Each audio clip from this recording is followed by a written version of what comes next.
Live from the studios at the Bakersfield, California, and this is BVarsity Live with your host, Zach Ewing, and as ever, Trevor Horn. The everlasting Trevor Horn with us here in the Dignity. No, it's not. In the studios at the downtown Bakersfield, Californian office. I'm Zach Ewing. This is BVarsity Live, and we have a jam-packed show for you today, Thursday, February the 19th. And big, about 3 weeks of prep sports action coming up here as the winter sports seasons conclude. Soccer playoffs started this week. That's what we're going to talk about first. We've got wrestling, big wrestling weekend this weekend up in Lemoore with the Yosemite Divisionals, and then up in Madera, the Sierra Sequoia. And basketball playoffs, of course, the brackets coming down Saturday, and we'll get going with that next Tuesday. So we'll start with soccer. In the studio with us, the Southeast Yosemite League champion South High Rebels, and defending Division III Valley champions. We have Jefferson Escobar and Denis Rivas. How are you doing, guys? Oh, good. And they are joined by South's athletic director Kyle Wylie, the ever-present Kyle Wylie if you're a Twitter fan. He's got to be the most active AD I've ever seen in Twitter. So congrats on that, Kyle. Thank you. I appreciate it. It's a great title to have. Yeah, that's so if you ever want to know what's going on with South High Sports, Kyle will keep you abreast. SH Rebels is the handle there. But these guys are the real stars right now. The soccer team undefeated in the SEYL this year. And you see the big fat rings they're wearing on their fingers. That's from the D3 Valley title game last year that they won as a 9 seed. So if you think about it, there were no other upsets really in the bracket, but they beat an 8, they beat a 4, and they beat a 1, or maybe it was a 5. But regardless, it was 3 road games to win that section. In fact, 4 road games, and you had to go and beat the 2 in the championship game to win that. So let's start there, because this year you guys are more of the favorite. You're up in Division II, and you're the 3 seed. Opened the playoffs. You had a bye yesterday. You opened the playoffs tomorrow against Edison at home. But let's start last year. How much did that run change the program for you guys? We'll start with you, Jeff. Well, we learned a lot from last year, and then this year we have a goal, and we know what it takes to be in the same position we were last year. Okay. And you made it easier on yourself this year, too, with a better regular season, so you get a better seed and that sort of things. Does that have to do with the attitude change with the program, too, where you guys sort of expect to win now? Yeah, because we knew what happened last year when we lost those games against easy schools. So this year, we knew that we need to be up there having a good record. So this year we get home games, it'll be better because we have our people supporting us here. Absolutely. Every game counts. And South High, one of the coolest, unique stadiums in the Valley. It's such a cool place to watch anything, but soccer it's great as well. Denis, how about you? I mean, that run last year, what do you remember from that? What do you take away from it? Well, I just remember winning Valley. It just felt really good holding that plaque, and then afterwards getting our rings. When you come back this season, how much does that change the way you think about South High soccer? Well, it gives me, it makes me feel good about myself because, our team, is just really good. And now you expect to win, right? Yeah. Rather than just sort of hoping to win. Yeah. Kyle, as you sort of watched that run and shepherded it, and you and Coach Brian Smith, who couldn't be here today, but did you guys see it coming? Or was it as big of a surprise to you as it was to everybody else? I was one of those that attended all 4 games, and I remember the first game there was 3 of us in the stands. And I can tell you this about South High soccer is they come to play every game. So honestly, it wasn't a shock. The way that they finished the regular season last year, and each game they seemed to gain more momentum and more confidence in their abilities. And it was a special way to end it with the Valley Championship. In those last few minutes that the game kind of came to an end, you could just see the momentum and kind of destiny was on our side, the way they competed and still compete this year. So it's pretty amazing to watch. So. How about on the field, guys? Any differences between this year's team and last year's team? Do you play a different way strategy-wise, or you play faster, you play slower, anything like that?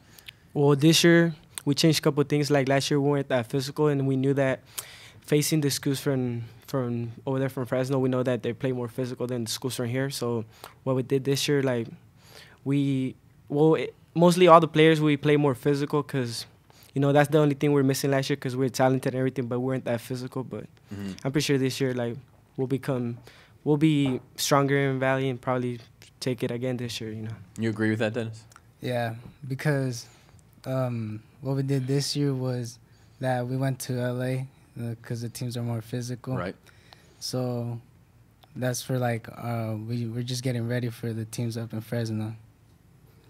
Kyle, for you, how much of the maturity of these young men have you seen, especially with Brian Smith out for what's been like the last 2 months? I mean, how much does that show the maturity of these guys to be able to continue playing at the high level, even though their head coach hasn't been able to be out there with them? Well, there's been definite motivation to keep the winning streak alive, and just kind of taking the self-determination to make sure that every day at practice has to be meaningful. They're getting out there and practicing with a purpose, and then translating into that on game day. And you know, I know you guys were out there at the Foothill game and took a look at that. Here's some video right and, now. At that Foothill game, hopefully you guys were able to see that we have some competitors out here, and they refuse to lose. And I know that's cliche, but these guys are out there playing with an intensity I don't see a whole lot of high school athletes have. So, I mean, they're calm and chill right now, but when we're on the field, it's a whole nother story. So it's good. Yeah, Edison coming to town tomorrow. I obviously didn't know you were going to play him until last night. You've been hammering teams in the league. I mean, every time I look up, it's 4-0, it's 5-0, it's 5-1, whatever the score is. Is it hard to keep your edge, or how do you keep that edge throughout all of that, knowing, hey, you got tougher teams coming? Could have a trip to Reedley coming up next week. Could have a trip to Visalia or Selma again coming up next week. I mean, how do you guys sort of keep that edge, knowing that maybe tougher teams are coming in the D2 playoffs? I say we keep it by just taking it one game at a time. So That's pretty much just it. focus on the task at hand, and whoever that happens to be, whether it's a team you should beat by 5 goals or not. Jeff? Well, yeah, like Denis said, we just take one game at a time, and we prepare every week for every team that we're going to play, and we just take it one game at a time. So in that D2 bracket, again, you have Edison coming to South. East High, which won at Frontier in PKs last night. They are at Reedley. That's the same half of the bracket. And then in the other half, it's El Diamante at Golden West and All Visalia battle, and Menachie is at Selma. In D1 soccer, by the way, 2 lower-seeded teams won last night. Golden Valley going up to Clovis and winning 2-0, and West winning at Centennial in stoppage time with a goal 2-1. So West plays at Liberty in D1. Central is at Bakersfield in that half of the bracket. Golden Valley will go to top seed Buchanan. That's an afternoon game tomorrow. And then Bullard is at Clovis North in that half of the bracket. So boys soccer heating up. Girls soccer tonight. I'll be at Frontier. The Titans are hosting Bullard in the D1 quarterfinals. Playoff time, guys. It's win or go home. Does your mentality change when that happens? I mean, Mr. Wylie was just saying you're intense anyway. Does it ratchet up even more come playoff time? Yeah, because we know that if we lose, we're out, and then we want to finish strong, especially for our seniors, because they know it's their last game for sure. So every single one of us, we talked about it already, that we're going to play every single game we're going to leave everything out in the field so we can get that win.